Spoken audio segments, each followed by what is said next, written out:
ಈ butter product ಅನ್ನು ಬಳಸಿಬಿಟ್ಟು ಕೇವಲ 15 ದಿನಗಳಲ್ಲಿ ಯಾವ ರೀತಿ ರಿಸಲ್ಟ್ ಬಂದಿದೆ ಅಂತ ಒಂದು ಅವರನ್ನ ಕೇಳೋಣ ಬನ್ನಿ ಫ್ರೆಂಡ್ಸ್. ಅಮ್ಮ, ನಿಮ್ಮ ಮಗುವಿಗೆ ಯಾವ ರೀತಿ ಕಾಯಿಲೆ ಇತ್ತು ಮತ್ತೆ ಈ ಪ್ರಾಡಕ್ಟ್ ನ ಯೂಸ್ ಮಾಡೋದ್ರಿಂದ ಯಾವ ರೀತಿ ಬದಲಾವಣೆಗಳಾಗಿದಾವೆ ದಯವಿಟ್ಟು ಸ್ವಲ್ಪ ಇನ್ಫಾರ್ಮೇಶನ್ ಸಿಗ್ದಲ್ರಿ. ತೂಕ ಆಗ್ತಿತ್ರಿ. ಈಗ ಇದನ್ನ ತಗೊಂಡಾಗಿಂದ ತೂಕ ಆಗಂಗಿಲ್ರಿ. ಮತ್ ಬಿಪಿ ನಾರ್ಮಲ್ ಐತ್ರಿ. ಮತ್ ಈಗ ತಳಗ್ ಮಲಗಿಸಿರ ಮತ್ತೆ ಹೇಳಾಕ್ ಬರ್ತಿರ್ಕಿಲ್ಲ, ಮತ್ತೆ ಅಡ್ಡಾಡ್ತಿರ್ಕಿಲ್ರಿ. ಮೆಟ್ಲ ಹತ್ತಿ ಮೆಟ್ಲ ಒಟ್ಟ ಐತಿರ್ಕಿಲ್ರಿ. ನಾವ ಎತ್ಕೊಂಡು ಅಡ್ಡಾಡದ್ರಿ. ಈಗ ಅಡ್ಡಾಡ್ದದು ಮಾಡತಾನ. ಕರೆಕ್ಟ್ ಅಮ್ಮ.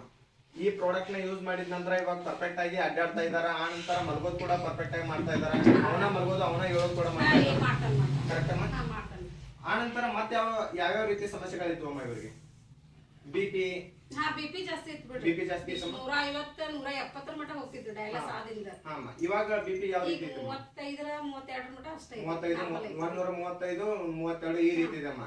ಆನಂತರ ಸುಸ್ತಾಗ್ತಿತ್ತಮ್ಮ. ಮುಂಚೆ ನಾವು ಪ್ರಾಡಕ್ಟ್ ಕೊಟ್ಟು ಬಂದಾಗ ಆ ವ್ಯಕ್ತಿ ಸುಸ್ತು ಮಾಡ್ಕೊತಿದ್ರು. ಈಗ ಏನ್ ಸುಸ್ತದು ಏನಿಲ್ಲ. ಸುಸ್ತು ಏನಿಲ್ಲ. ಇದನ್ನೇನ್ ತಗೊಂಡಾಗಿಂದ ಏನ್ ಸುಸ್ತದು ಏನಿಲ್ಲ. ಅಮ್ಮ, ಏನೇನು ಯೂಸ್ ಮಾಡ್ತಾ ಇದ್ರಮ್ಮ? ಈ ಮಗುವಿಗೆ ಯಾವ ರೀತಿ ಪ್ರಾಡಕ್ಟ್ ಗಳನ್ನ ಯೂಸ್ ಮಾಡ್ತಾ ಇದ್ರಿ? ಇದನ್ನ ನೀರ್ ಕೊಡ್ತೇವ್ರಿ. ಮತ್ತೆ ಬೆಡ್ ಮ್ಯಾಗ ಮಲಗಿಸ್ತೀವ್ರಿ. ಬೆಡ್ ಮ್ಯಾಗ ಮಲಗಿಸ್ತೀರಿ. ಬೆಲ್ಟ್ ಕಟ್ಕೊಂಡಿರ್ತಾನೆ. ಬೆಲ್ಟ್ ಕಟ್ಕೊಂಡಿದ್ದಾನ್ರಿ. ಅದರಿಂದ ಅವಂಗೆಲ್ಲ ಕರೆಕ್ಟ್ ಆಗೈತ್ರಿ. ಸುಸ್ತ ಆಗಂಗಿಲ್ಲ, ಮತ್ತೆ ಅಡ್ಡಾಡೋದು ಮಾಡ್ತಾನ್ರಿ. ಮತ್ತೆ ಊಟನು ಸ್ವಲ್ಪ ಮಾಡತಾನ್ರಿ. ಈಗ ಮತ್ತೆ ಜರ್ನಿ ಮಾಡಿದ್ರ ಮುಂಚೆ ಕಾಲುಗಳೆಲ್ಲ ನೀರು ಬಾವು ಬರ್ತಿತ್ತ. ಈಗ ಹಿಂಗೇನ್ ಜೋ ಬಿಟ್ಟು ಕುಂದಿರ್ತಿದ್ದಲ್ರಿ. ಇವೆಲ್ಲ ಇಳೋದು ಇಲ್ಲಿ ಪಾದ ಬಾವು ಬಂದ್ಬಿಡ್ತಿದ್ರು. ನಾವ್ ಬಂದ್ ಸಂಜೆಕ್ಕೆ ಎಣ್ಣೆ ಹಚ್ಚಿ ತಿಕ್ಕಿ ನೀರ್ ಹನಿಸ್ದಾಗನೇ ಮಲ್ಕೋತಿದ್ರಿ. ಇಲ್ಲಾರ ಕಾಲು ತ್ರಾಸ ಮಾಡ್ಕೊತಿದ್ರು. ಈ ಪ್ರಾಡಕ್ಟ್ ನ ನಿಮ್ಗೆ ಯಾರು ಪರಿಚಯ ಮಾಡ್ಕೊಟ್ರಮ್ಮ? ನಮ್ ತಮ್ಮಾರ. ಯಾರ್ರಿ? ಮಲ್ಲಿಕಾರ್ಜುನ್ ಅವರು. ಆಂತರ ಗದಗಪ್ಪ ಅವರು, ಅವ್ರು ಮಾಂತೇಶ್ ಅವರು. ಕರೆಕ್ಟ್ ಅಮ್ಮ. ಇದರಿಂದ ನಿಮ್ಗೆ ಒಳ್ಳೆ ರಿಸಲ್ಟ್ ಬಂದೈತ್ರಿ ಅಮ್ಮ? ಒಳ್ಳೇದಾಗೈತಲ್ರಿ ಸರ್. ಅಮ್ಮ, ಮತ್ತೆ ಟೆರಸ್ ಮೇಲ್ಗಡೆ ಮಗುವಿಗೆ ಹತ್ತಾಕ್ ಬರ್ತಿರ್ಲಿಲ್ಲ ಅಂತಿದ್ರಿ. ಯಾರು ಎತ್ಕೊಂಡ್ ಹೋಗುದು ಇಲ್ಲ ಎತ್ಕೊಂಡ್ ಬರ್ತಾರ ಅಷ್ಟೇ. ಹೌದ್ರಿ ಅಮ್ಮ. ಹತ್ತಿರ್ಕಿಲ್ಲ. ಈಗ ತಾನ ಹತ್ತಾನು ಇಳಿತಾನು ಏನು ಪ್ರಾಬ್ಲಮ್ ಇಲ್ಲ. ಹೌದ್ರಿ ಅಮ್ಮ. ಅಪ್ಪ, ಇವಾಗ ಹತ್ತಿ ನೀನ ಟೆರಸ್ ನ ಟ್ರೈ ಮಾಡೋಣಲ್ರಿ ಅಮ್ಮ? ಹಂಗಾದ್ರೆ ಓಕೆ ರೀ ಅಮ್ಮ. ಓಕೆ ಫ್ರೆಂಡ್ಸ್, ಆ ಮಗು ಈ ಟೆರಸ್ ನ ಹತ್ಬೇಕಂದ್ರೆ ಬಹಳ ಕಷ್ಟ ಅನುಭವಿಸ್ತಾ ಇದ್ದ. ಮತ್ತೆ ಈ ಟೆರಸ್ ನ ಹತ್ತಕ್ ಆಗ್ತಿರ್ಲಿಲ್ಲ. ಇವಾಗ ನೋಡೋಣ ಫ್ರೆಂಡ್ಸ್, ಆ ವ್ಯಕ್ತಿ ಯಾವ ರೀತಿ ಈ ಟೆರಸ್ ನ ಹತ್ತಿ ಮೇಲ್ಗಡೆ ಅಡ್ಡಾಡ್ತಾನ ಅಂತೇಳಿ. ಬನ್ನಿ.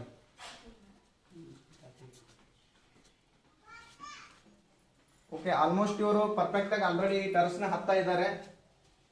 ಒಂದ್ ದಿನಕ್ಕೆ ಎಷ್ಟು ಸಾರಿ ಹತ್ತಿ ಇಳ್ತಾ ಇದೆಯಪ್ಪ ಇವಾಗ? 5-6 ಸಾರಿ ಹತ್ತಿ ಇಳ್ತಾ ಇದೆಯಾ? ಮುಂಚೆ ಎಷ್ಟು ಸಾರಿ ಹತ್ತಿದ್ದಪ್ಪ? ಒಂದ್ಸರಿ ಹತ್ತಿ ಇಳಿಯಾಕ ಬರ್ತಿರ್ಲಿಲ್ಲ. ಓಕೆ, ಹತ್ತಪ್ಪಿ.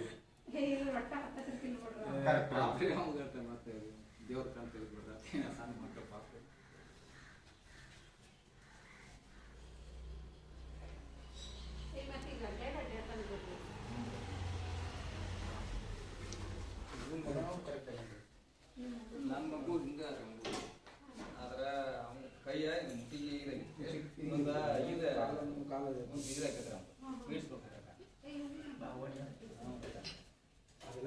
ಮತ್ತ ಕಾಲ್ ಶೇಕ್ ಹಾಕಿದ್ರು. ಅವೆಲ್ಲ ಮೂಮೆಂಟ್ ಬಂದೈತಿ.